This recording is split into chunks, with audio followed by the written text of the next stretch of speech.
Hi, it's Pinkest, and today we will be continuing our Serial Killer by State series, and the state I have chosen today is going to be Florida.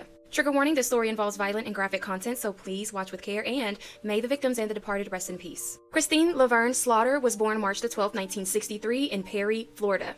She was the youngest child in a remorseless family. Her father, Thomas, was 65 years old at the time of her birth, while her mother, Anne, was the age 16 and still a minor.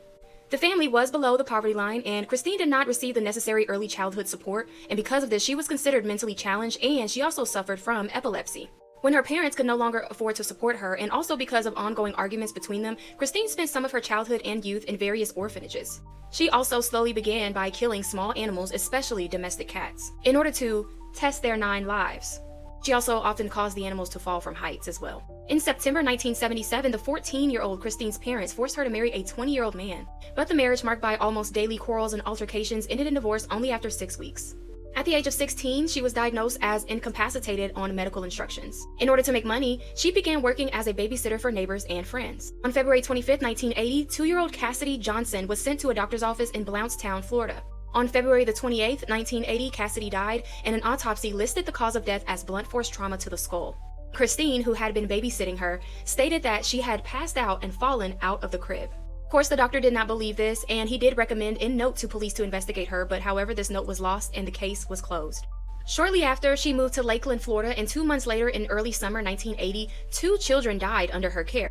But doctors did state that these 2 deaths were not related to her at all, and they were natural causes. In July of 1981, she left Lakeland and returned to her hometown of Perry in northern Florida, because in Lakeland, few families wanted to entrust their children to her care. She began working as a nursing assistant/housekeeper for seniors. 77-year-old William Swindle died in his kitchen on the same day that she had started caring for him. Fall of the same year, the daughter of Christine's half-sister, 8-month-old Jennifer Daniels, died. While Christine's half-sister had gone to the supermarket, she left her daughter with Christine for only a few moments in the car, during which time the girl stopped breathing. Doctors suspected sudden infant death syndrome to be the cause of death. The turning point was the death of a 10-week-old child, Travis Coleman, who died July 2, 1982, while Christine was taking care of him in Blountstown. At the autopsy, the doctors found internal injuries that only could have been caused by suffocation.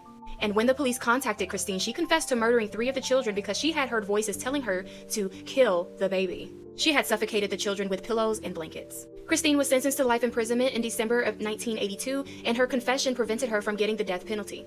After serving 25 years in prison, Christine was eligible for parole, but her application for parole was rejected by the Parole Review Board in November of 2017. Christine is imprisoned at the Lowell Correctional Institution in Ocala, Florida.